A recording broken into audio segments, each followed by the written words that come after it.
What if I told you that Harry Potter survived not because Voldemort was weaker, but because Voldemort repeatedly sabotaged his own victories?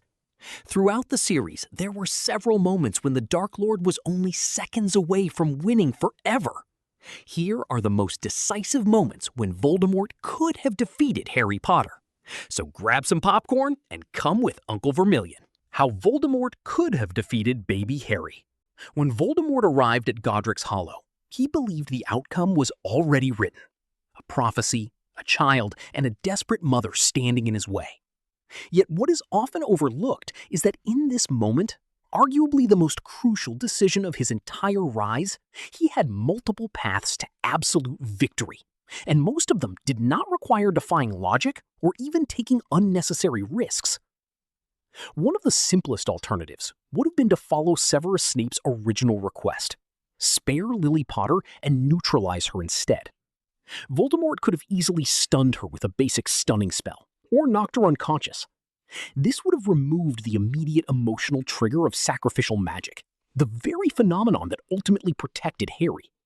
If Lily had been merely incapacitated rather than killed, the ancient protective charm she cast out of love may never have fully activated in the way it did.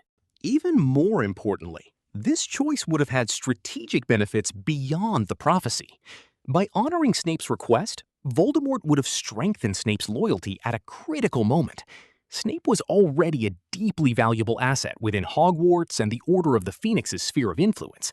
Preserving Lily's life could have solidified a bond of trust that might have turned the double agent into a triple agent. Another, even more controlled option would have been the use of the Imperious Curse on Lily Potter. Under this influence, Lily could have been forced to step aside, surrender the child, or even participate in the arrangement herself without resistance. From Voldemort's perspective, this would have been an ideal solution. No emotional surge of sacrificial magic, no physical confrontation, and complete control over the situation. It would have achieved the same goal as a knockout spell, but with even greater precision and far fewer risks. Beyond these magical approaches, Voldemort also had access to methods that were far less wizard-like in nature.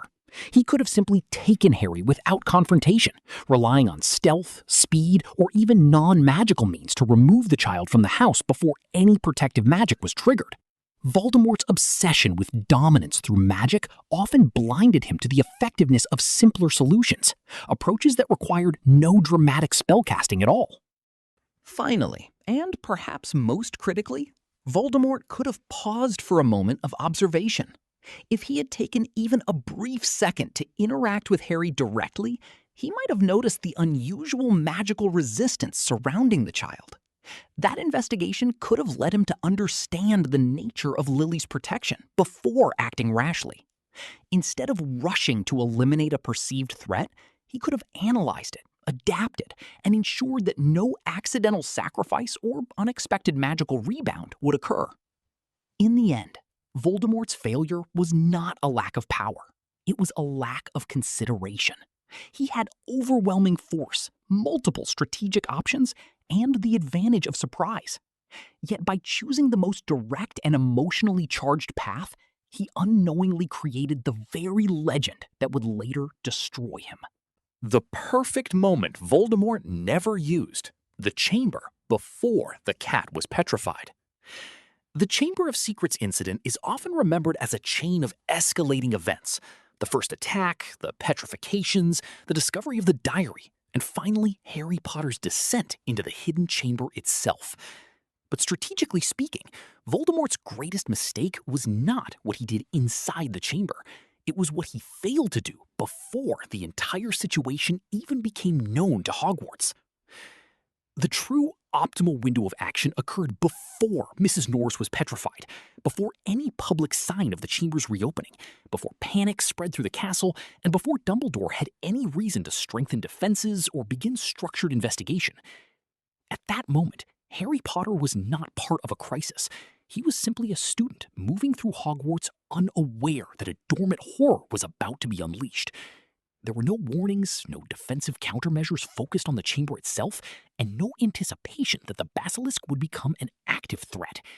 In other words, Voldemort still had the advantage of total surprise. And in that window, Harry was at his most vulnerable. A decisive use of the basilisk at that early stage would have eliminated Harry immediately without ever allowing the situation to evolve into a mystery that Dumbledore could decode.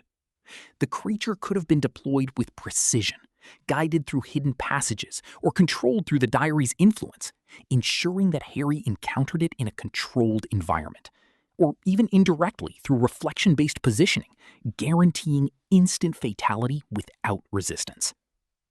It's important to mention that Voldemort could also have avoided one of the most unreliable risks in the entire chamber scenario, accidental survival through imperfect line-of-sight conditions.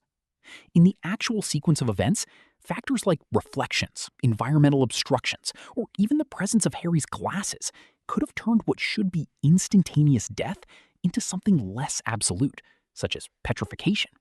By acting earlier and smarter, Voldemort could have commanded the basilisk to make a snack of each prey.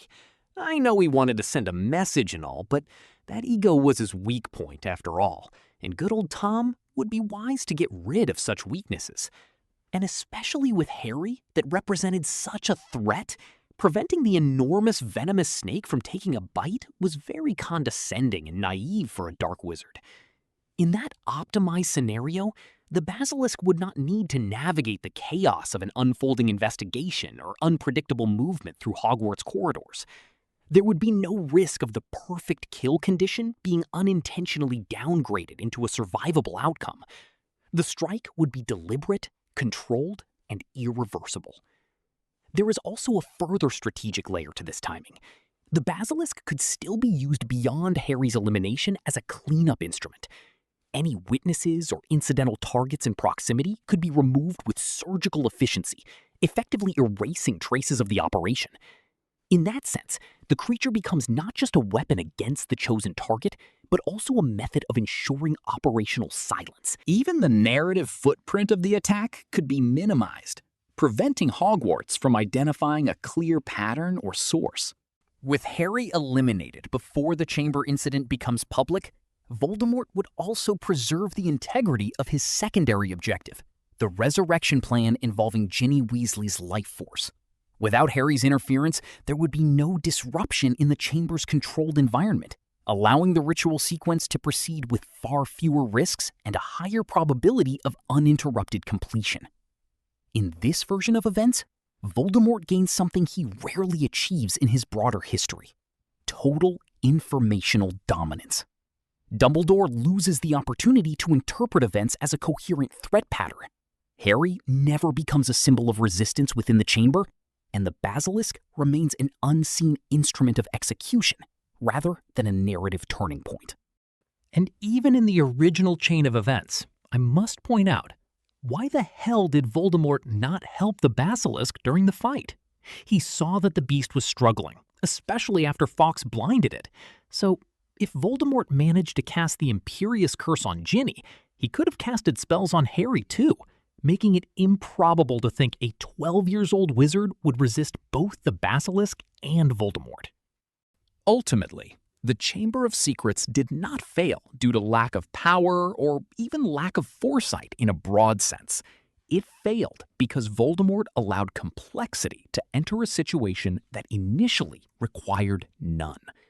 By delaying the decisive strike, even for the sake of ritual progression, he introduced variables that turned a controlled assassination opportunity into one of the most costly failures in his entire return to power.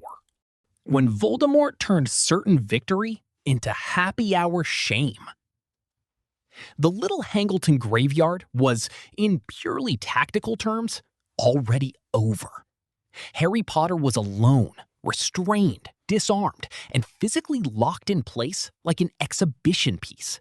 Surrounded by Death Eaters and standing inside Voldemort's chosen battlefield, there was no fight left to win, only execution left to confirm. And that is exactly where Voldemort managed to complicate things. Instead of treating the situation like a closed problem, he treated it like a stage. Harry didn't need to be dueled. He needed to be removed. But Voldemort insisted on turning absolute control into a demonstration of personal superiority, as if the outcome required audience approval from his own followers. Harry was literally tied to a tombstone. Escaping was not a plan. It was a physics problem with no variables left in his favor. Yet Voldemort still decided to go for the magical equivalent of a friendly sparring match, just to prove a point that nobody in that graveyard was in a position to dispute anyway. That is also where the most unintentionally comedic part of the entire event happens: the portkey. The one object in the entire graveyard capable of undoing everything, the single escape route, the only win condition Harry still had access to. And Voldemort simply did not assign anyone to watch it. No guard, no spell, no Death Eater told to maybe keep an eye on the literal only thing that can ruin everything. It just sat there like a prop in a theater play where someone forgot to remove the emergency exit sign. Strategically speaking, this is the moment where absolute victory quietly becomes optional. Then came the duel. The mano-a-mano that nobody asked for, but Voldemort apparently needed for emotional closure. When the wands connected, it wasn't just a magical anomaly. It was Voldemort personally introducing randomness into a situation that had previously contained none. A fully solved equation suddenly reopened because the solver wanted applause. And, of course, no backup plan. No contingency Death Eater ready to intercept Harry mid-escape.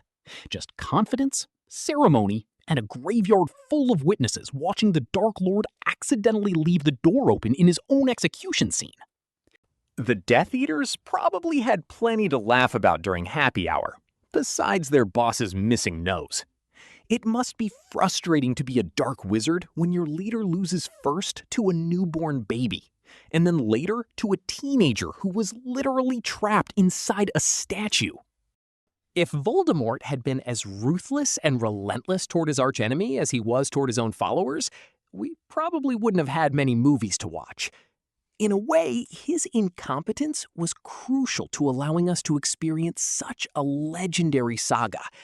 But one thing is certain: if Tom Riddle had a competent secretary, a lot of things in the wizarding world would have turned out very differently.